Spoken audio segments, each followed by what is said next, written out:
Dun, dun, dun, dun, dun, dun, dun, dun, dun, dun, yeah. Dun, dun, dun, dun, dun, dun, dun. Oh. Da, da, da, da, da, da. Da, da, da, da, da. Da, da, da, da, da, da. Oh, greetings, fellow humans. So it's 1992, and a new action cartoon premieres on TV. Marvel's X-Men, the animated series, is... Wait a minute. 92?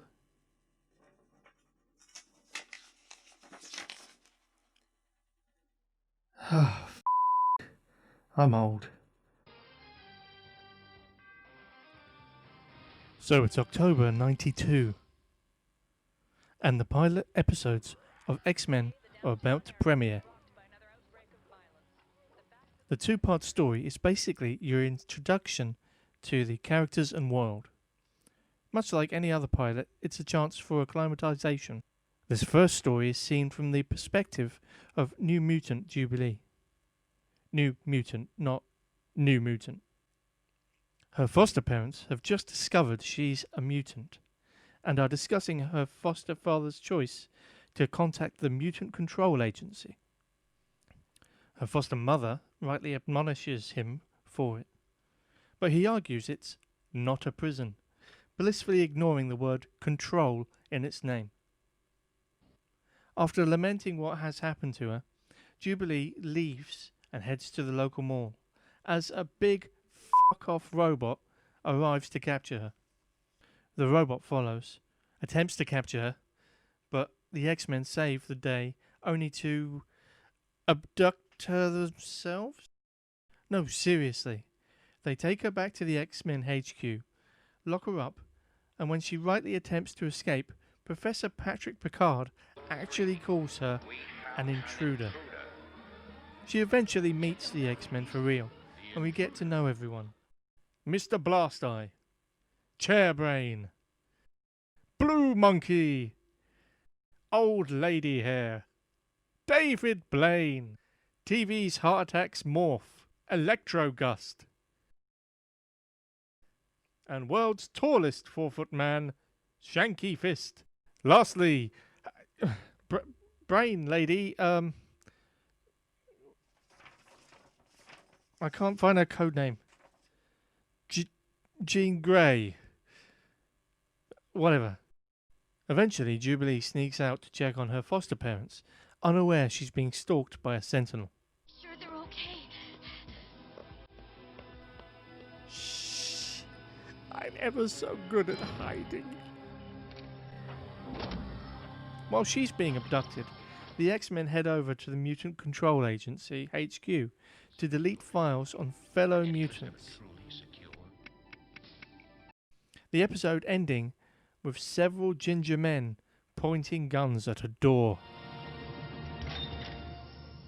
For the duration, this episode is a rough watch. It has aged quite badly, especially in the area of animation. And we have multiple spots of clunky expository dialogue. Coexistence between humans and mutants. But when you formed the X-Men, was it not to teach us to use our powers to benefit mankind? So ordinary people would learn not to fear us? Professor, aren't we? I know what you're going to say, Cyclops, but I'm afraid we have no choice. Saying that, I appreciate seeing Jubilee's foster parents and their reaction to her being a mutant. Even though they don't quite hold the same stance as each other, they aren't painted as bad people, more scared and confused and uninformed. They clearly care for Jubilee. But really, Dad, Mutant Control Agency. Get a clue. Oh, and that opening title sequence? Still great.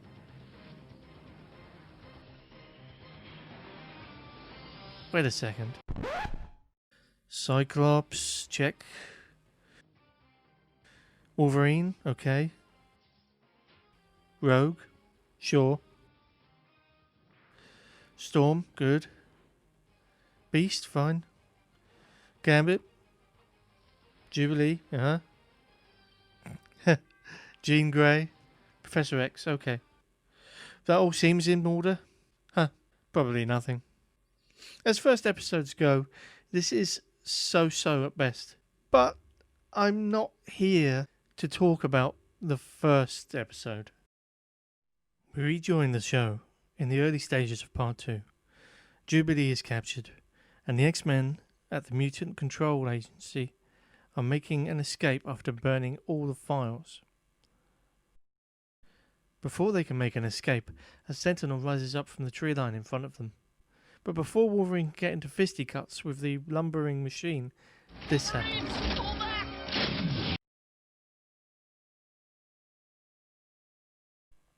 We cut immediately to the X-Mansion to see Jean Grey recoiling in pain. The Professor connects to Cerebro to try and find out what's happened. Morph? I don't sense anything. As this happens, we zoom in and get an extreme close-up, while Xavier is hit with the horrible truth. We are right there, and we are feeling that moment too. From this point forward, the show has drawn a line in the sand, that anything can happen, people can die, and no one is safe. This is an incredibly bold choice for a cartoon aimed at young audience to take, especially so soon in its run. It's even more striking that we not only stop to see the survivors grieve, but experience a range of reactions. Cyclops is attempting to retain some authority, playing the leader when... and he is down. This is a literal gut punch, raw, dirty, visceral, directly after a narrative one. This is no longer brightly coloured superheroes doing brightly coloured superhero fights.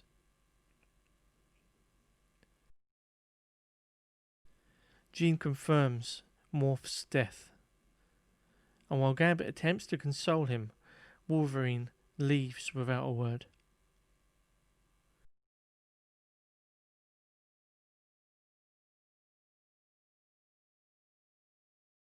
What happened isn't his fault. Wolverine! It's not your fault either. It's in this moment, I think, that X-Men, the animated series, really stands out compared to its peers at the time. A lot of cartoons, before and since, killed off characters. This wasn't something entirely new.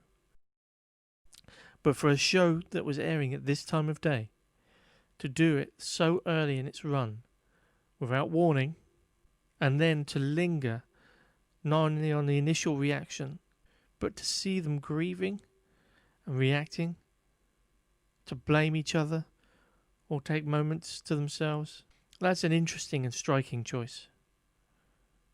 It can be argued that this moment helps cement what is to come for the series, and in turn led to what we know of as the modern cinematic comic book experience.